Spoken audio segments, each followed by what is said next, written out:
여러분, 혹시 서울역 하면 어떤 모습이 먼저 떠오르시나요? 사람들 북적이고 기차 시간 맞추느라 분주하고 그냥 스쳐 지나가는 곳. 대부분은 서울역을 목적지가 아니라 지나가는 곳으로만 기억하실 겁니다. 그런데요, 서울역에 잠깐만 발걸음을 멈추고 천천히 둘러보면 이곳만큼 서울이라는 도시가 지나온 시간을 그대로 보여주는 곳도 드뭅니다. 오늘 첫 번째 코스는 바로 그 서울역에서 시작합니다. 지하철이나 기차를 타고 서울역에 내리셔서 밖으로 나오면 요즘 우리가 쓰는 현대식 서울역 건물 바로 옆에 조금은 다른 분위기의 건물이 하나 보이실 겁니다. 붉은 벽돌, 둥근 돔 지붕, 왠지 모르게 시간이 멈춰있는 듯한 느낌의 건물, 이곳이 바로 문화역 서울 284입니다. 이 건물은 1925년에 지어진 옛 서울 역사, 당시 이름으로는 경성역이었고 우리나라에서 가장 오래된 철도 건물 중 하나입니다. 지금은 더 이상 기차를 타는 곳은 아니지만 그 시절의 모습과 공기를 그대로 간직한 채 문화 공간으로 다시 태어났습니다. 문을 열고 안으로 들어가시면 요란한 음악이나 화려한 장식 대신 차분한 분위기 속에서 자연스럽게 발걸음이 느려집니다. 옛날 기차표, 당시 사용하던 역무원 물품, 개통 당시 사진들, 해방 이후의 기록들까지 전시 공간을 따라 걷다 보면 마치 시간이 거꾸로 흐르는 듯한 느낌을 받게 됩니다. 예전에 기차 타고 서울 올라오던 기억, 부모님 손잡고 역대합실에서 기다리던 장면, 괜히 가슴이 뭉클해지는 순간이 자연스럽게 찾아옵니다. 특히 지금의 서울역과 이 옛 서울역 건물이 나란히 서 있는 모습을 보고 있으면 아, 서울이라는 도시가 이렇게 변해왔구나 실감하게 됩니다. 문화역 서울 284를 천천히 둘러보신 뒤 밖으로 나오면 자연스럽게 시선이 위로 향합니다. 공중으로 길게 이어진 길 하나가 보이실 텐데요. 여기가 바로 서울로 70C7입니다. 이 길은 원래 1970년에 만들어진 서울역 고가차도였습니다. 차들이 쉴 새 없이 오가던 길이었죠. 그런데 2017년 사람을 위한 길로 다시 태어나면서 서울로 7017이라는 이름을 갖게 됐습니다. 숫자에는 의미가 있습니다. 1970년에 시작된 길이 2017년에 다시 태어났다는 뜻이지요. 엘리베이터나 완만한 경사로를 이용해 천천히 올라가시면 걷기 부담 없이 누구나 오르실 수 있습니다. 이 길이 참 좋은 이유는 너무 높지도 너무 낮지도 않다는 점입니다. 적당한 높이에서 서울역 주변 풍경이 한눈에 들어옵니다. 기차가 오가는 모습, 차들이 흐르는 도로, 멀리 보이는 남대문, 그리고 고층 빌딩들까지. 과거와 현재가 한 화면 안에 자연스럽게 겹쳐 보입니다. 천천히 걸으면서 화단에 심어진 나무와 꽃들을 구경하다 보면 도심 한가운데라는 게 잠시 잊힐 정도로 마음이 차분해집니다. 특히 해가 질 무렵에는 분위기가 완전히 달라집니다. 조명이 하나둘 켜지면서 길 전체가 은은한 빛으로 물드는데 시끄러운 관광지 느낌이 아니라 조용히 산책하기 좋은 따뜻한 분위기가 만들어집니다. 걷는 속도도 자연스럽게 느려지고 괜히 이런 생각이 들죠. 아, 서울에도 이런 길이 있었구나. 서울로 7017의 끝자락, 회현역 방향으로 내려오시면 자연스럽게 남대문 시장 쪽으로 발길이 이어집니다. 이쯤 되면 슬슬 출출해지실 텐데요. 그래서 이 코스가 좋은 겁니다. 걷고, 보고, 마지막엔 꼭 먹는 곳으로 이어지거든요. 남대문 시장 안쪽으로 들어가면 칼국수 골목이 나옵니다. 이 골목에는 오래된 식당들이 줄지어 있는데 그중에서도 시니어분들께 특히 반응 좋은 곳이 있습니다. 수타로 뽑은 면, 자극적이지 않은 국물, 부담 없는 간. 한 숟갈 드시면 아, 이건 속 편한 음식이다 바로 느껴지실 겁니다. 가격도 착합니다. 대부분 메뉴가 10,000원 안쪽이라 오늘 여행의 콘셉트와도 딱 맞습니다. 칼국수 한 그릇, 혹은 보리비빔밥 한 그릇으로 속을 따뜻하게 채우고 나면 괜히 하루가 든든해진 느낌이 듭니다. 이렇게 해서 첫 번째 코스는 마무리됩니다. 멀리 가지 않았고 돈도 많이 쓰지 않았지만 서울의 과거와 현재를 걷고 마음까지 채우는 시간. 이게 바로 이 여행의 시작입니다. 자, 이제 분위기를 조금 바꿔서 사람 사는 냄새가 진하게 나는 곳으로 가볼까요? 아까 서울역과 서울로 7017이 서울의 시간과 풍경을 보여주는 곳이었다면 지금부터 가는 곳은 서울의 천을 그대로 느낄 수 있는 공간입니다. 바로 동묘 벼룩시장과 서울 풍물시장입니다. 지하철 6호선 동묘 앞역에서 내려 3번 출구로 나오시면 이야기는 바로 시작됩니다. 출구를 나서는 순간부터 분위기가 확 달라집니다. 누가 정해놓은 동선도 없고 번듯한 간판도 없는데 사람들은 자연스럽게 같은 방향으로 걸어가고 있습니다. 그 길 끝에 서울에서 가장 크고 가장 오래된 벼룩시장이 펼쳐집니다. 이곳은 상점이 아니라 좌판입니다.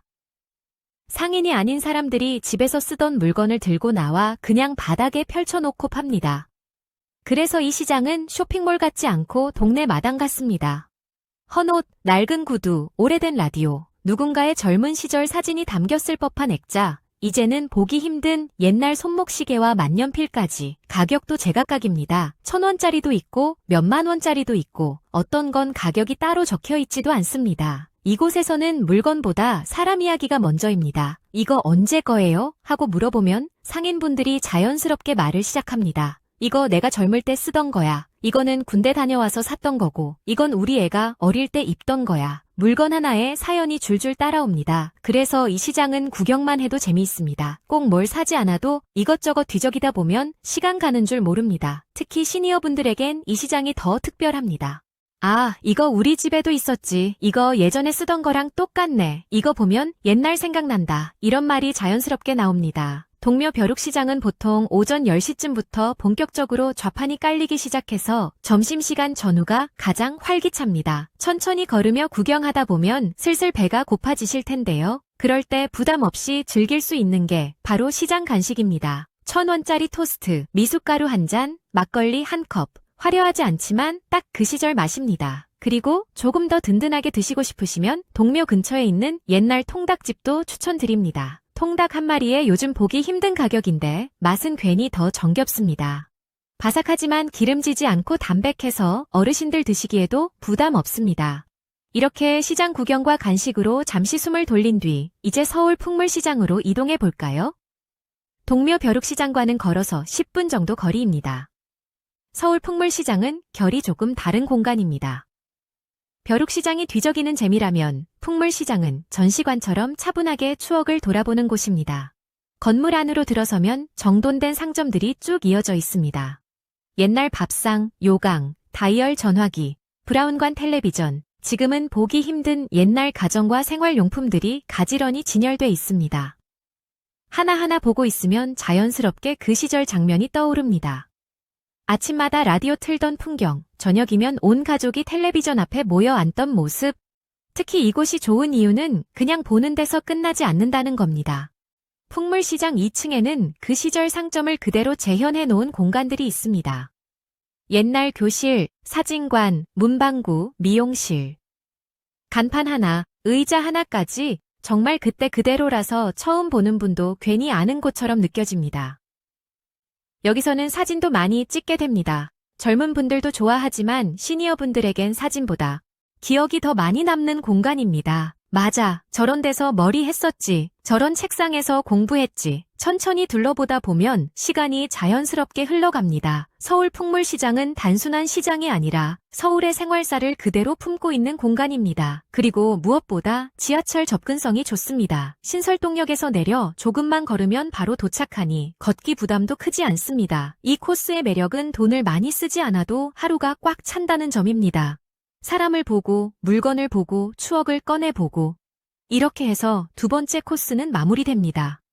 화려하진 않지만 가장 사람다운 풍경을 만나는 시간. 이제 조금 더 색다른 향이 나는 곳으로 이동해 볼 차례입니다. 자, 이제 사람 사는 풍경에서 조금 더 깊숙한 곳으로 들어가 볼까요?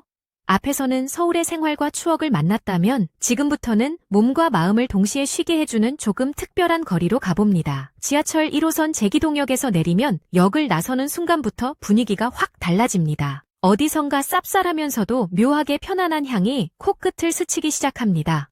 아, 여기구나. 바로 서울 양령시장입니다. 양령시장은 우리나라에서 가장 큰 한약재 시장입니다. 지금도 전국에서 유통되는 한약재의 상당수가 이곳을 거쳐간다고 하지요. 길양 옆으로 한약재 가게들이 쭉 늘어서 있고 가게 앞에는 말린 뿌리, 나무 껍질, 약초들이 산처럼 쌓여 있습니다.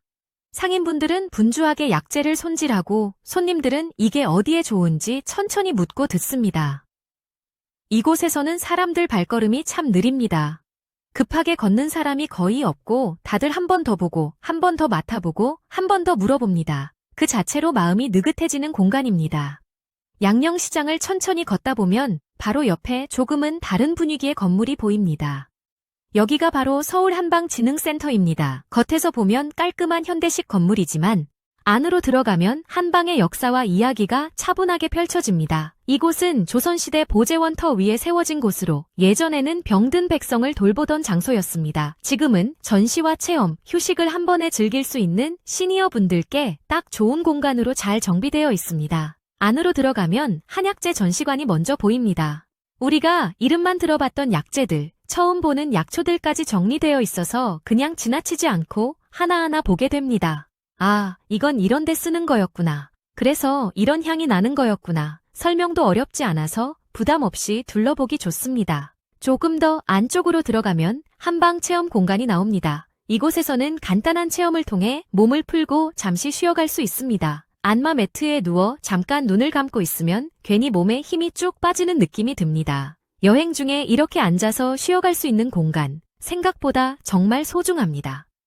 한방진흥센터를 나와 다시 길을 따라 조금만 걸으면 분위기가 또 한 번 바뀝니다. 여기가 바로 경동시장입니다. 양령시장이 약재 중심의 시장이라면 경동시장은 생활 그 자체가 모여있는 시장입니다. 과일, 채소, 고기, 건어물까지 없는 게 없습니다. 요즘 물가 생각하면 시장 구경이 겁날 때도 있는데 경동시장은 아직도 가격이 비교적 착한 편이라 그냥 둘러보기만 해도 괜히 마음이 놓입니다. 상인분들 목소리, 오가는 사람들, 시장 특유의 활기, 이곳에 서 있으면 아, 서울은 아직 살아있구나 이런 생각이 듭니다. 경동시장 안에는 요즘 새롭게 생긴 공간도 있습니다. 오래된 극장을 리모델링해서 만든 경동 천국의 욕심 같은 곳인데 옛것과 새로운 감성이 묘하게 잘 어울립니다. 시장 한복판에서 커피 한 잔 마시며 쉬어가기에도 좋은 장소입니다. 그리고 이 코스에서 빼놓을 수 없는 게 바로 먹거리입니다. 찹쌀 도넛, 옛날 꽈배기, 막 튀겨낸 따끈한 간식들. 기름지지 않고 달지 않아서 어르신들 드시기에도 부담이 없습니다. 한 입 베어 물면 괜히 어릴 적 시장 따라다니던 기억이 스르 올라옵니다. 조금 더 든든하게 드시고 싶으신 분들은 경동시장 근처에 오래된 노포도 추천드립니다. 화려하진 않지만 한 그릇 먹고 나면 속이 편안해지는 음식들. 이게 바로 이 동네의 힘입니다. 이렇게 해서 세 번째 코스는 마무리됩니다. 걷고 보고 향을 맡고 잠시 쉬어가는 시간, 몸도 마음도 조금 가벼워진 느낌으로 다음 코스로 이동할 준비가 됩니다. 자, 이제 마지막으로 조금은 조용하고 조금은 품격 있는 시간 여행으로 가볼까요? 앞에서는 시장과 사람 냄새, 약재 향과 생활의 활기를 느꼈다면 이번 코스는 천천히 걷고 차분하게 보고 마지막에 따뜻한 한 끼로 마무리하는 일정입니다. 지하철 3호선 경복궁역에서 내려 5번 출구로 나오시면 바로 시작됩니다. 출구와 바로 연결된 곳에 국립고궁박물관이 자리하고 있습니다. 입장료는 없습니다. 무료입니다. 그런데도 안으로 들어가 보면 공간도 넓고 전시도 알차서 처음 오신 분들은 생각보다 훨씬 만족하십니다. 이곳은 조선 왕실과 대한제국의 역사를 한눈에 볼 수 있는 공간입니다. 화려하게 꾸며놓은 박물관이 아니라 차분하고 정갈하게 하나하나 보여주는 방식이라 시니어분들께 특히 잘 맞습니다. 왕의 옷, 왕실에서 쓰던 가구, 고종 황제의 어보, 대한제국 시절의 기록들. 하나하나 보며 걷다 보면 교과서에서 보던 이야기가 아니라 실제 사람이 살았던 시간처럼 느껴집니다. 하루에 2번, 오전 10시와 오후 3시에는 무료 해설도 진행되는데 시간이 맞으신다면 꼭 한번 들어보시길 추천드립니다. 해설을 들으면서 보면 그냥 지나쳤을 물건 하나도 이래서 중요했구나 하고 다르게 보입니다. 박물관을 1시간에서 1시간 반 정도 천천히 둘러본 뒤 이제 밖으로 나와 서촌 쪽으로 발길을 옮겨봅니다. 박물관에서 나와 10분에서 15분 정도만 걸으면 통인시장이 나옵니다. 통인시장은 규모는 크지 않지만 정겨운 분위기가 살아있는 시장입니다. 비 오는 날에도 걱정 없는 아케이드 구조라 걷기 편하고 사람들 표정도 여유롭습니다. 이 시장의 가장 큰 특징은 바로 엽전 도시락입니다. 시장 안에 있는 도시락 카페에서 엽전을 먼저 구매한 뒤 시장 안을 돌아다니며 먹고 싶은 반찬을 하나씩 골라 담는 방식입니다. 엽전 하나에 500원. 보통 10개에서 20개 정도면 충분히 한 끼가 됩니다. 기름 떡볶이, 전, 닭강정, 나물 반찬까지 내가 먹고 싶은 것만 조금씩 담아 먹는 재미가 있어서 어르신들도 아이들처럼 즐거워 하십니다. 사람이 많을 때는 도시락 카페 자리가 없을 수도 있는데 그럴 땐 도시락 체험 대신 그냥 시장 음식으로 간단히 드셔도 좋습니다. 통인시장을 지나 조금만 더 걸으면 세종마을 음식문화거리가 나옵니다. 이곳은 화려한 관광지가 아니라 실제로 사람들이 살고 밥 먹는 동네입니다. 그래서 음식도 과하지 않고 가격도 비교적 착합니다. 오래된 노포와 요즘 감성의 작은 식당들이 자연스럽게 섞여 있어서 걷는 것만으로도 기분이 편안해집니다. 이 거리에서 따뜻한 국수 한 그릇, 전 하나 시켜놓고 천천히 식사하시면 오늘 하루가 아주 잘 정리되는 느낌이 듭니다. 특히 시니어분들 입맛에 맞는 담백한 음식들이 많아서 속이 편안합니다. 식사를 마치고 서촌 골목을 조금 더 걸어보셔도 좋습니다. 높은 건물도 없고 차량도 많지 않아 천천히 걷기 딱 좋은 동네입니다. 골목 사이로 보이는 낮은 담장, 오래된 한옥, 조용한 카페들, 괜히 마음까지 차분해집니다. 이렇게 해서 마지막 코스까지 모두 돌아봤습니다. 멀리 가지 않았고 큰 돈을 쓰지도 않았지만 서울의 과거, 사람 사는 풍경, 왕실의 역사까지 하루에 모두 담아낸 여행. 이게 바로 단돈 10,000원으로 즐기는 서울 도심 속 시간 여행입니다.